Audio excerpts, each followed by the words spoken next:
is keeping things so tight that the economy can't really loosen up significantly until the Fed loosens up and really loosens up credit markets and especially the housing market. The overall economic activity is going to be sluggish as long as the Fed remains really tight, and the Fed is likely to remain restrictive well into next year because they're not comfortable with where inflation's at yet. And that's a story that we're still seeing play out to a point where we're probably going to be halfway through next year before the Fed even starts to hint at maybe a rate cut, I think. Cullen Roche, CIO of Discipline Funds and author of Pragmatic Capitalism. It is great to welcome you back on the show. And Cullen, great to see you again. Hey, Julia, how you doing? Doing great. And I was just thinking, I had you on for episode 50 and gosh, I don't even know what episode we're on, north of 120 at this point. So it's been quite the journey. Yeah, it's awesome. Congrats on all the success you've had with it. Thank you so much. Well, a lot has transpired since we last caught up. And I just want to kick things off where I always start with my guest. And that is to get their big picture macro view, their view on the economy and the market. So let's start there. Yeah, gosh, I mean, I basically view this environment as, I think, starting from really a big macroeconomic picture, we're still really digesting all of the stuff that happened from COVID, basically. So, the inflation story and even the stock market story is still kind of the digestion of everything that transpired during the COVID bust and then the COVID boom that happened.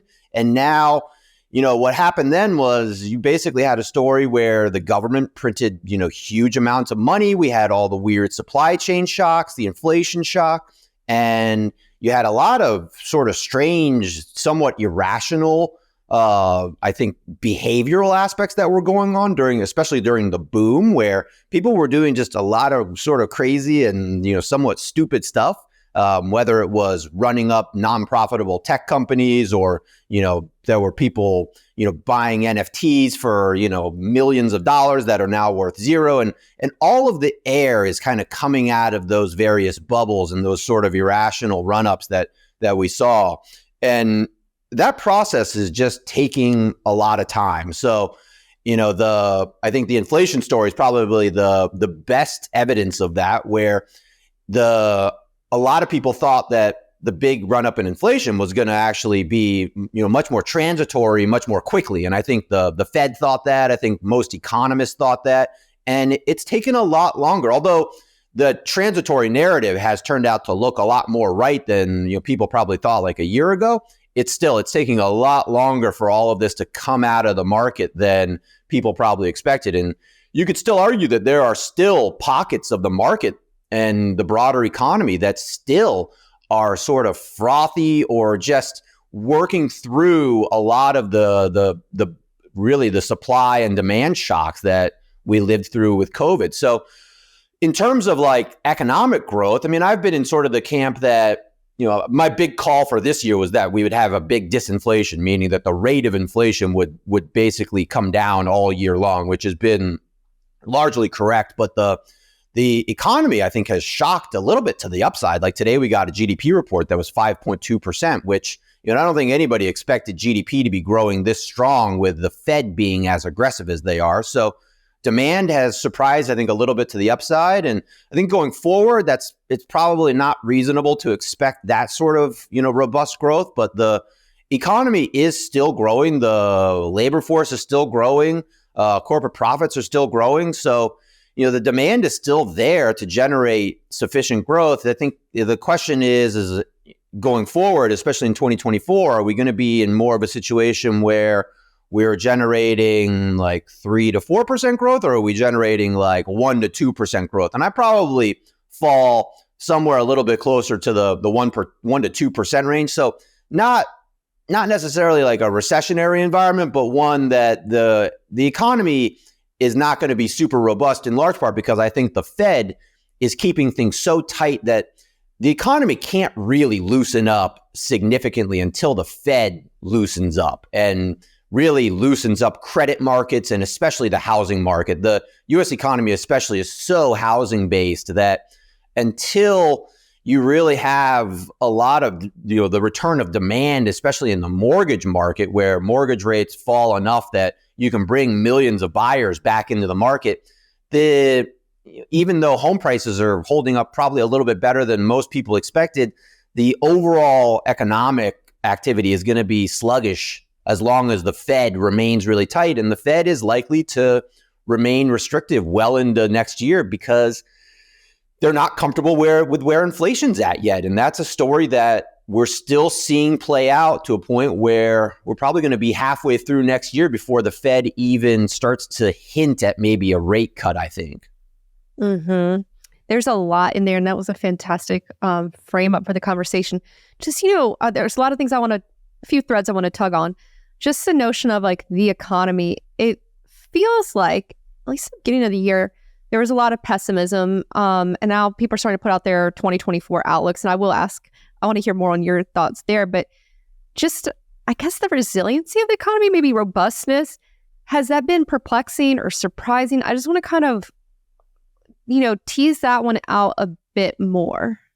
Yeah, I think you could argue that certainly last year, I think people were overly pessimistic. So there were a lot of, like the baseline economist was expecting a recession for this year, which has turned out to be, wrong, of course. And so I think people were getting overly pessimistic coming into this year. And I think you could make a case that maybe people are a little bit overly optimistic, or at least certainly overly optimistic about certain aspects of potential growth. But, I don't really fall in like a camp that sees like an extreme outcome. Like I think a lot of people saw, like, for instance, the housing boom and the big, huge run up in prices and thought, oh, well, housing's going to crash. Like that was a big baseline estimate for a lot of people, was that the housing market was going to crash. You were going to get sort of a 2008 repeat. And to me, that was, a lot of people were biased in sort of fighting the last war. And usually,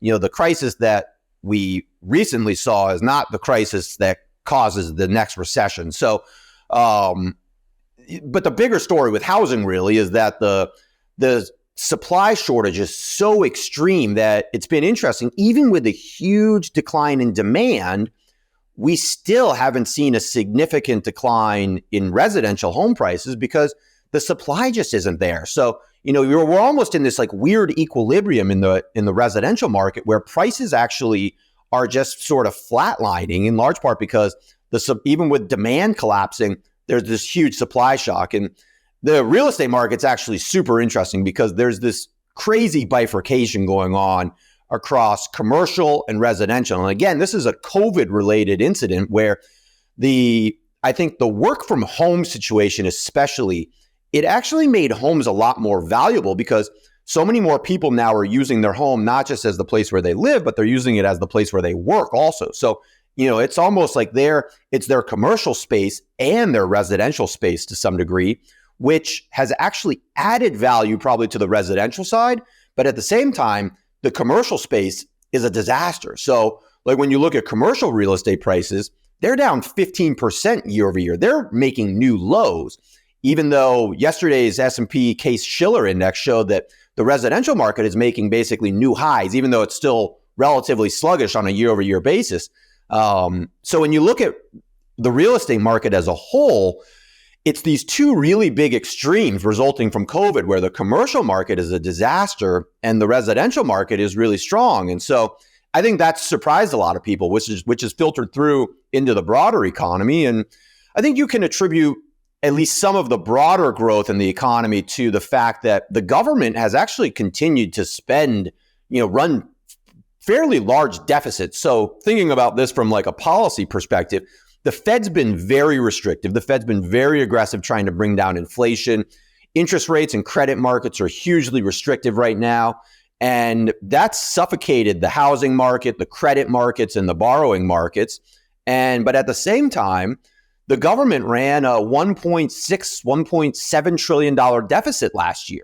And so the Treasury and what we call fiscal policy is actually, to a large degree, is offsetting what the Fed has been doing to some degree. So My guess is that I've been kind of joking around lately that I bet people inside the Fed are watching their fight against inflation, and they meet with Treasury every once in a while. And I'm sure they're talking to Treasury being like, what the F, guys, it would be awesome if you guys could help us out a little bit here trying to fight inflation rather than just continuing to, run huge deficits and functionally printing money that is offsetting what we're trying to do with being so restrictive and bring down inflation.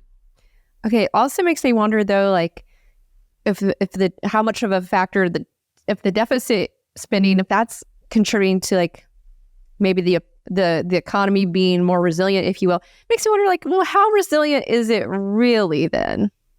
Yeah. And I think that's the right way to look at it is, it's almost like we kind of know, especially in retrospect with everything that they did during COVID. I mean, it's easy in retrospect to kind of say like, oh, we did too much. Obviously we spent way too much. We printed way too much money. We caused way too much inflation.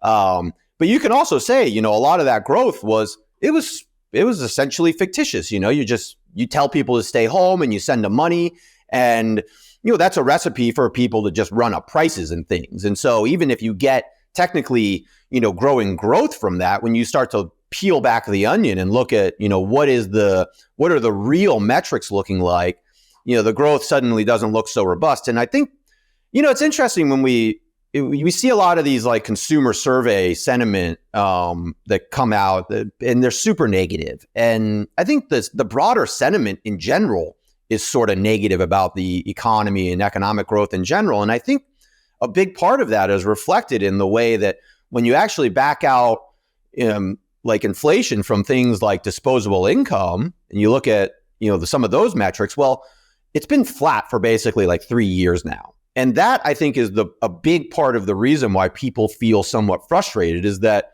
they see everything that the government did to sort of prop up the economy, and it hasn't filtered through to everybody in a broad, even way where they feel like they're better off. And I think that this is especially true for people who, like, if you were preparing to buy a home, for instance, let's say in 2021, and you missed the 3% mortgage rates and the lower prices, even, prices were still even relatively high back then. But if you missed that big, like 40% boom in prices, I mean, man, you feel really frustrated now. I think you're watching your rent go up. Automobiles are still expensive. Of course, everything else has gotten a lot more expensive, and incomes have lagged. Incomes have not grown at the same rate. And so I think people feel pretty frustrated by it because real disposable income essentially hasn't kept pace with certainly the broader economic growth that we're seeing. I think people don't feel like if you told somebody that real GDP was 5.2% today, I don't think people would feel like they're 5% better off today than they were last year at the same time. I think a lot of people probably feel like they're sort of running in place, which I think is a fair assessment of what, kind of has transpired over the COVID boom and bust. Yeah, no, I think that comes up pretty often in discussions on this show. Okay, so going back to your macro view earlier this year, you had this kind of view of disinflation as kind of your big call in 2023, and that has been directionally correct, as you point out. As we head into 2024, are there any themes for you? I suppose you're probably putting together your outlook. This is when they're starting to come out. Can you give us a little bit of a sneak peek on what you're thinking about? Yeah, I think that so the biggest or the easy part of the disinflation is behind us. So we basically moved from like, if you look at like CPI, we moved from like 6% down to like 3%.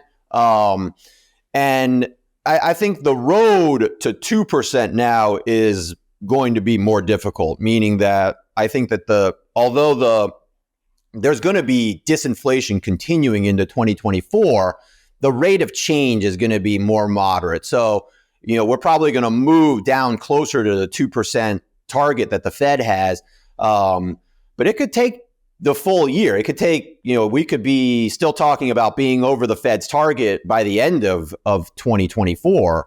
And that's in large part because the demand is still robust enough that You've got prices that are still rising, although they're rising at a slower pace. But the big thing that's going to cause the continued disinflation is the way really that the Bureau of Labor Statistics measures inflation. And the biggie there is the shelter component. So the shelter component is 35% of CPI. It has just started to really turn over. So it peaked at like 8%. It's at like 6.7%. We know all the real-time housing metrics, whether it's home prices or rents. Rents are negative year over year. Home prices are up, 2, 3, 4%, depending on the index you use. So all these numbers are much lower than what the CPI shelter component is showing. And if you actually back out just shelter from the CPI, inflation's at 1.5%. But the kicker there is that 6.7% figure, it lags. It lags by like 9 to 15 months. And so you're talking about something that we know almost for a fact. We can virtually guarantee that shelter component, it's going to be probably at like, who knows, 3 to 4% by the end of the year. It's going to just continue to go down, down, down. And that's going to continue to put downward pressure on the overall CPI index. And so that is just a huge headwind for anyone that's expecting sort of like a 1940s or 1970s style sort of double bump in inflation, where we got a big bump and then another bump later in the decade. The only way that probably transpires in the next year or two is if you get something really crazy, like either the government prints a ton of money for some reason, or you get some sort of exogenous shock, like a commodity boom. Oil prices go to like $200-$300 for some reason. You'd need some sort of huge outlier to offset the fact that this huge component in shelter is going to continue to put downward pressure on the rate of inflation. So, for me, I think that's an environment where the Fed starts to get a lot more comfortable, and especially the bond market gets a lot more comfortable, because the certainty with which bond investors now can look forward and sort of start to guess what's going to come down the line here, it becomes a lot clearer in this environment where we're now beginning to see a more persistent sort of downward trend in inflation, because the bond market now can kind of rest easy that there's a very, very good likelihood that the Fed is done.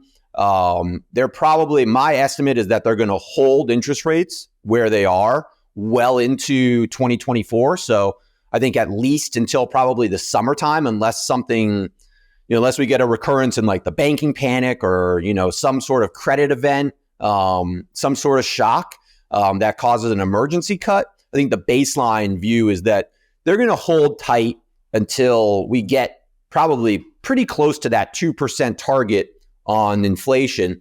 And then they'll start to signal and communicate, hey, now we believe the policy rate is too restrictive. It makes sense for us to now begin to ease. And that's probably a story that might start to occur in the second half of next year. And so that means that especially for bond investors, you can feel a lot more comfortable probably about extending your duration a little bit. You can get a little longer, a little more comfortable owning a little longer term bonds. You probably want to consider potentially locking in interest rates where they are in some cases. So especially if you're more hands-on with like your cash instruments, things like treasury bills and things like that, there's a pretty good likelihood that you can buy a T-bill today still for 5% plus, 5.4% or so, depending on where you are in that that curve. And you probably want to start thinking about extending and locking in some of those long-term rates so that you're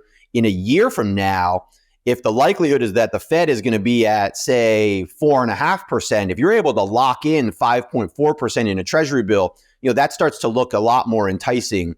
So extending durations a little bit, you probably don't want to get too crazy, because we've seen the crazy volatility in things like 30-year treasury bonds, but you can feel a lot more comfortable, I think, starting to extend your bond durations. The stock market is, I always tell people, I like to think of the stock market as like a 17-year instrument. So it's nice to sort of give people a framework for what the stock market might do. I would argue the stock market is probably riskier than it is on average right now. But again, people who try to forecast what the stock market's going to do in a 1 day, 1 month, or 1 year period, I think are, they're doing it's not just guessing. It's, it's basically it's a blind man walking, trying to do guesswork about the economy. So it's better to think of the stock market as a super long duration instrument. I'd argue that, if you can't handle a lot of the short-term volatility, it probably makes sense to throttle back the risk, because we're seeing some pretty unusual things going on in the stock market these days. Wait, did you say a 17-year instrument? Yeah, I like to think of, I actually calculate, I built this model to try to actually calculate what the time horizon of literally every instrument is. So even doing things like gold and Bitcoin and the stock market in my model fell to a 17-year instrument where, maybe that's a little long, but I think the messaging really is that the stock market is an instrument that it generates relatively predictable performance over multi-decade periods. Nobody knows what the stock market is going to do inside of a 17-minute, 17-day, or 17-month period. The volatility is too crazy. Companies, have too much uncertainty inside of those periods. Companies don't earn their profits and pay them out to shareholders over short time periods. Businesses are fundamentally, they are long-term types of entities. They accrue their revenues and growth over very long periods. And so, I think the message there really is that if you think of the stock market as a short-term instrument, that's creating the potential risk for a lot of behavioral hurdles for you, because the stock market is best thought of as, I think, a multi-decade instrument that if you're patient with it, it'll earn you 6, 7, 8% real returns in the long run. Whereas, you just have no idea what it's going to do in very short time horizons. Got it. That's fascinating. Okay, 17-year instrument. And you model out, you do duration for all sorts of asset classes. Can you give us a little bit of context? Like, where does gold fall in that? Where does Bitcoin fall?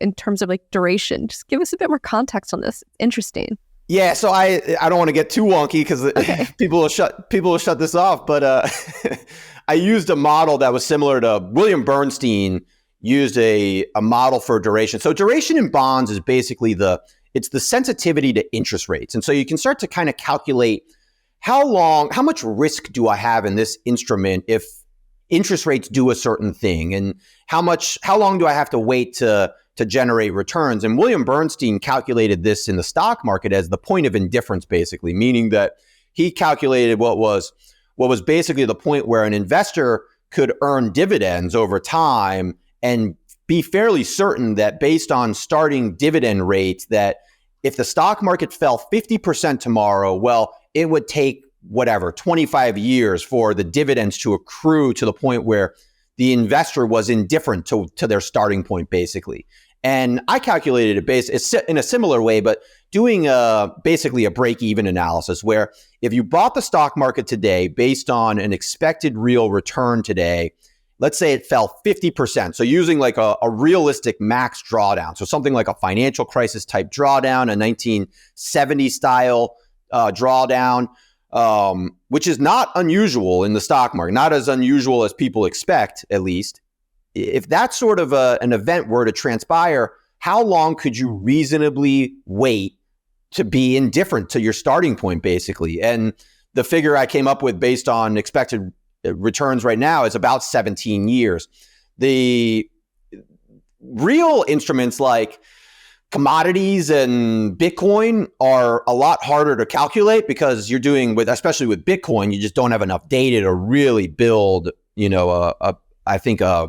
a data set that has enough information to give us a real reasonable expected return. But we know how volatile Bitcoin can be. So Bitcoin comes out to like a 50 plus year instrument in my model because the drawdowns can be so extreme. And so gold comes out to like a 24-year instrument.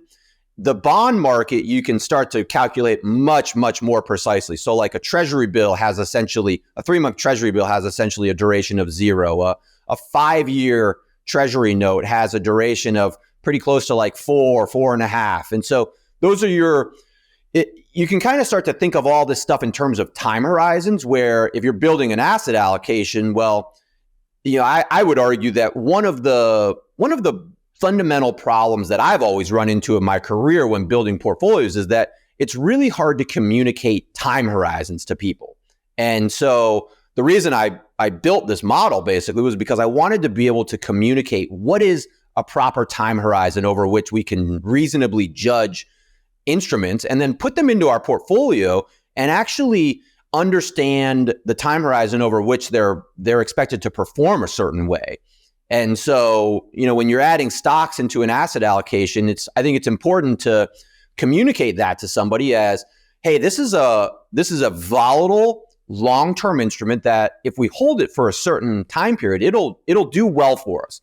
But this is not the type of thing that, like we're talking about annual forecasts here. And, I would argue that the annual forecast of the stock market is essentially impossible to forecast because it's just 1 year is just too short of a time horizon over which to judge corporate America's performance, because corporations perform over anyone who runs a business knows that you run that business over a, multi-year, multi-decade period. And sometimes, the growth is very uneven in the short term, but over the long term, the growth, especially of aggregate corporate America, is much more consistent. So, this sort of a methodology, I think, it's really designed to help people build an asset allocation where they can look at especially certain components of the portfolio and say, okay, I've got a lot of certainty about what this thing is going to do for my portfolio over this time horizon. And you can kind of build the portfolio in a way where you're building out a lot more certainty across time horizons because you understand the time horizons over which the assets in the portfolio are expected to do certain things. Got it. Okay, so in this environment, where do you want to be allocated? I heard you were talking about bonds earlier being attractive. Yeah, so I think that, the bond market, kind of looking at this from a basic buy low, sell high sort of perspective, the bond market has been demolished in the last couple of years. And so to me, the math on this starts to get pretty clean especially on anything sort of intermediate bond, anything in the sort of 5 to 10 year time horizon. Your bonds are down, significantly, 20% plus over the last, couple of years. All those bonds, the starting point for those bonds 2-3 years ago was basically like 1 to 2%. The math on a bond like that, the risk reward, it didn't look that great because you were taking, a lot of interest rate risk potentially and just clipping a 1 to 2% coupon along the way. Whereas today, the math on that has completely shifted. And so, the rising rate, lower price situation that we've seen in bonds, actually makes bonds a lot more attractive in the long run now. We're back to sort of an environment where bonds are much more likely to provide us with a lot more certainty going forward, even though in the last 2 years, they've provided us with a lot of uncertainty. So the crazy thing with the stock market is that the stock market has weirdly become really concentrated, a lot more so than it is historically. And so I'm a big advocate of market cap style indexing. So like John Bogle would always say, buy the haystack and avoid trying to pick the needles. And the interesting thing about the stock market today, the US stock market especially, is that the growth has largely been driven by, the so-called Magnificent Seven. So like this is basically NVIDIA, Amazon, Apple, Google, Microsoft, Meta, and Tesla. And the numbers here are, they're eye-opening to say the least. NVIDIA is up 230%. Amazon's up 75%. Meta's up 175%. Tesla's up 102%.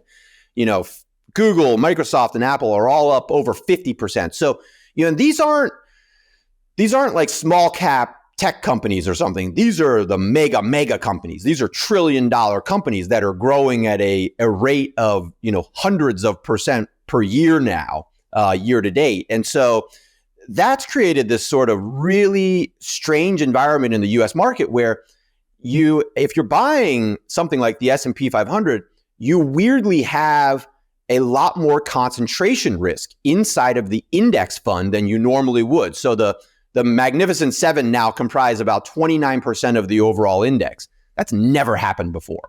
The last time we were even close to this really was in the year 2000. And in the year 2000, the share was just 22%. So, you've got now a lot more concentration risk inside of an index fund, which is really strange because the main argument for market cap indexing is that you're diversifying in such a way that you're not eliminating single entity risk, but you're diversifying it so broadly that you don't have a lot of single entity risk. But the weird thing in this environment is that with almost 30% of the index now dominated by these 7 companies, you weirdly have a fair amount of single entity risk inside of the index. So, the performance over the next few years is going to be dominated by what these 7 companies do. If the 7 companies reverse next year, you could have, 493 companies that perform pretty well, and the S&P 500 could perform poorly just because 7 companies perform poorly. And so, it's a hard one to analyze because the main benefit of market cap indexing is that you don't try to pick the needles. But at the same time, you now have more exposure, inside of the haystack. These needles are really big needles all of a sudden. And so they're owning the haystack all of a sudden means that you've got a lot more concentration risk, which who knows? I mean, you could make an argument that, this is just the way market cap indexing works. It's the benefit of it. You could also argue, I think reasonably, that this is really unusual, unprecedented, and creates risks that a lot of people could be really uncomfortable with. So, the future looks, I would say, murkier especially in the S&P 500 in the short term than it does on average, in large part because you've just got this unusual concentration risk that, who knows, maybe it continues and it's no big deal, but if it reverses, that would be a really big deal because it would put a huge amount of downward pressure on the index just because 7 companies perform poorly. Wow. So is it broken then? Yeah. I asked this on Twitter. I don't want to say it's broken. I mean, the market cap index, I think it's always a safe argument to look especially at the market cap index and say, hey, the market is right. I think defaulting to that position and saying the market, people who try to always say the market is wrong end up being wrong more often than not. And so it's almost always a safer bet to say the market is right. I'm not going to argue with what the market is doing. And I think the argument here would be basically that especially the US economy, we dominate tech and the economy is increasingly becoming a tech-based economy. And so you could argue, right now the S&P 500 is 30% tech. You could probably make a reasonable argument that in 20 or 30 years, it's going to be 50% tech. Are almost every corporation in America going to look more and more like a tech company over time? And that's probably true. So you can make this strange argument that in the long run, being a 30% weighting in technology is arguably too low. But the road to getting there could be a really bumpy one in large part because the 7 companies that make up that big component now probably aren't going to be the same 7 companies in 20 or 30 years. In fact, the way technology is evolving these days, it could be a completely different 7 companies that drive all that growth. And so the way of getting there, the evolution of getting there could be a very bumpy road, even if technology is going to continue to sort of dominate. But, so I think that kind of goes back to my argument that this creates the potential for a lot of short-term unusual risks that don't always exist, in large part because the S&P 500 is not generally this tech-heavy. And this is even more true, and this is, I think, the more interesting part for me about this takeaway is that when you look at the global market cap weighting, so if you look at something like the FTSE Global All Cap Index, which is basically the market cap of all the stocks in the whole world, that index is just 21% technology. So depending on your benchmark here, you could actually look at the US stock market and you could say this index is massively overweight technology relative to the aggregate stock market, the aggregate global stock market. And that is potentially an irrational situation. And so, in that situation, you'd probably make the argument that, well, you should do something to hedge that risk. You should skew your portfolio potentially to something that will offset some of the exposure of these 7 US-based technology companies that are creating this imbalance basically in the overall broader index. Well, I have to say, Cullen, it's been a fascinating conversation as always. So Cullen Roche, CIO of Discipline Funds and author of Pragmatic Capitalism, thank you so much for being so generous with your time and your ideas and sharing your outlook. Really appreciate you coming on, Cullen. Thank you, Julia. It was great talking to you.